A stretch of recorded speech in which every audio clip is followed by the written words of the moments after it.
Happy Friday, everybody. This is Beth Cooper. This is Friday, so we are going to today be combining everything that we have learned from this week for a special Mother's Day gift. We are going to make a Mother's Day card, and it's going to be in the shape of a wreath, and it's going to use all of these elements that we've created. So get everything ready. Have a sharpened pencil handy. You're going to need that in just a little bit. And after we draw in everything lightly, then we're going to go back with our ink pen and we're going to ink that in. And then we're going to erase everything and make sure it looks nice and neat before you color it. Now, because this is a gift, you might want to consider putting it on a special piece of paper. You don't have to if you don't have anything but copy paper. That is perfectly fine. But you might want to do a little bit thicker paper. Something like something from your sketchbook would work probably. Or this is watercolor paper that I have here. And you want to fold it, as my students would say, hamburger style, so that you have a fold across the top and then you've got a wider piece of paper than it is tall. And we're going to draw a heart wreath, and then we're going to do the writing on the inside. So I'm not going to use a folded piece of paper because I want it to be as large as possible. I'm actually going to turn my page so that you can see it well, and in the horizontal or landscape style. Now, before we start drawing in our flowers, we're going to very lightly draw in the heart. And I want you to know that I think imperfection is beautiful. So we're not going to try and make a symmetrical heart where both sides are exactly the same. I'm intentionally going to make it asymmetrical, which means that you don't have to spend as much time fretting over whether you've got it just perfect. And remember, this is a guideline, so we're going to erase it later anyway. So I'm going to draw a really wide heart. I want to make as much use of this space as possible. I'm going to start at the top and go all the way around. Basically, you just want to make sure that the point at the top is over the point at the bottom, and that's going to give you a good heart no matter what kind you create. And you want to have a pretty good sized point, because when you start adding in the flowers, then it kind of gets lost in translation. So you want to make sure that you really can see those points at top and bottom. Okay, now very lightly drawn in. That means that I was holding my pencil further down and I was just lightly drawing it in. If you don't like the way it looks, this is a really good time to erase it and go back and try again. And then, in order to make it look sort of like a vine, like we've practiced with our flowers, I'm going to go back and just kind of go around like this, make a wavy line, kind of start at the point up here and end at the point down here. And this is going to give us little niches, little areas to put our flowers. So they're not going to be all in a straight line like we practiced above. They're going to kind of be on either side. And they're going to be growing away from the vine so that the flowers are going to be going outward, usually away from the vine, or inward depending on where you place them.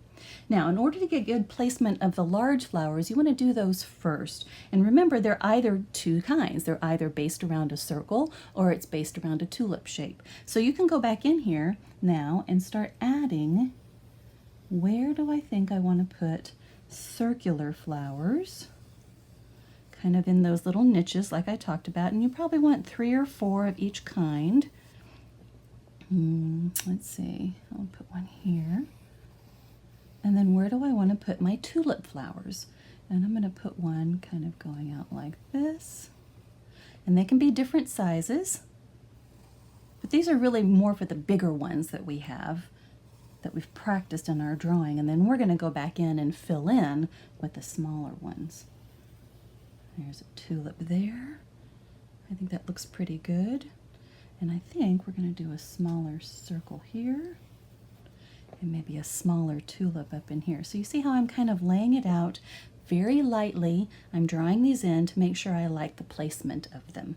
Okay, then you're going to go back and look at your previous page and you're going to decide what flowers do I want to put where.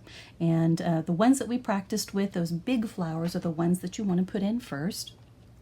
So I'm going to start here at the top, and I'm going to start with this one that we did. I'm going to have it pointing out out away from the vine, so it's going to be pointing inward away from the vine. I'm going to put those 3 lines going like this. So I'm sure that I haven't gotten into those lines, and then I'm going to do a circle on the inside, like that, and another circle inside that. Okay, and then we're going to do the petals that go all the way around. Now you don't want to draw all of the flowers we practice necessarily, unless they'll fit. You might want to, but in a garden you usually don't see a whole bunch of different flowers. Usually there's just a difference, a few varieties, and you want to find a way to connect it back to the vine that we've created. All right, and then on the inside, remember we want to have the dots that go all the way around that first circle. And then on the very inside, remember we to put petals like this. Okay, there we go, there's one flower. Now, because they are big, you probably don't want to do too many of them, but if you don't do more than one, it kind of stands out. If you want it to stand out, that's a really good idea. But I think I'm going to do one more of these. I'm going to put it down here, and again, I'm going to have it facing going inward. Excuse me. And then I'm going to have a circle on the inside, and then another circle inside of that. Then the petals going around. Now when you go back and ink these in, of course, then you're going to add the detail that I've left out so far. Really, this is just working to make sure that I like the placement of everything, that I like that layout. And in between all of these big flowers, then of course we're going to go back and we're going to add in the leaves and the smaller blooms, the smaller blossoms. Now, besides this flower, we had the other flower that was that had the circles that were kind of connected on one side. So I'm going to do one here, like that. Excuse me. And then we had small circles on the outside for the petals. Remember that one?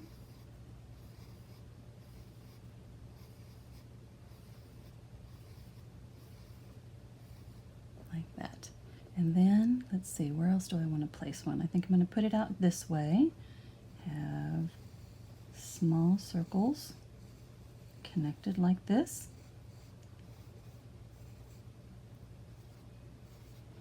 So you can place yours anywhere that you want to. It does not have to be exactly the way I've got mine here, and you can choose different flowers if you want to. If you don't like the flowers that I've chosen, you can certainly go back and do something different, and then you want to connect it to the vine. All right, now for the smaller one, I think I want to do one where we had kind of that cross-hatching or the checkerboard design on the inside, and I'm going to put the petals around. And for this one, I'm going to do one on the top, one on the bottom, one on the side, one on the side, and then in between. So they're fairly consistent sizes, hopefully. That one is not quite consistent, but then I'm going to have it go back and connect to the vine. So you see how we're working on these? And I think I want to put another one maybe up in here, another small circle. You can choose which one you like the best. I don't want to fill those up too much, but I think I want to put one more up here so that it doesn't look like it stands out on its own, just being one. A little bit smaller, like that, and connect it like this to my vine. Okay, now let's move over to the tulip flowers that we worked on, and I want to make sure that I have one. These really pretty ones. Start with the teardrop in the middle. Remember, if you need to erase, that is perfectly fine. That's why we're doing this with pencil first. And then the one petal goes in like that, and the other petal goes in like that. And we have just the two dots here. Now, we want to remember that we're going to try and put some words in here, so you don't want to get too far into the middle, otherwise we won't be able to write our message for our mother. Okay, then I'm going to do one with the circle here, and then I'm going to have a petal going out like this, and then another two little kind of teardrop shapes on either side, and then these petals go out from here, and I've got two more coming out from there. Okay, let's see, another kind up here. Let's go ahead and, oops, I just dropped my pencil. Let's go ahead and duplicate this one so it doesn't look like it's standing out all by itself. So another teardrop shape here. Coming back around here. and back around like that. So those are kind of the stars of the show, and you want to make sure that you leave enough space for those. And then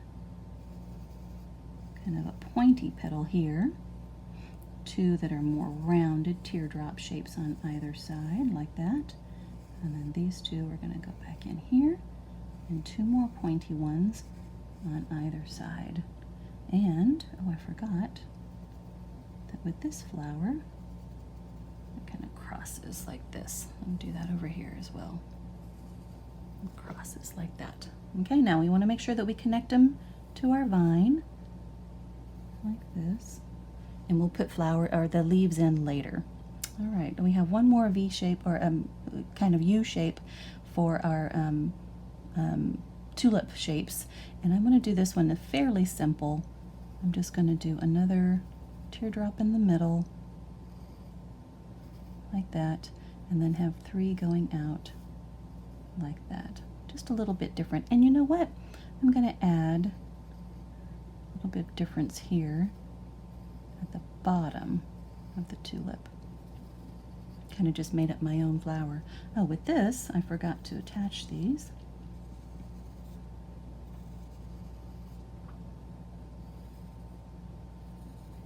And like that.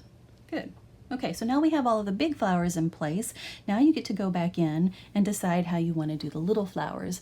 And I'm going to speed this up so that you can place yours anywhere you want to. And don't forget to add the leaves in there and the buds. I'll see you on the other side.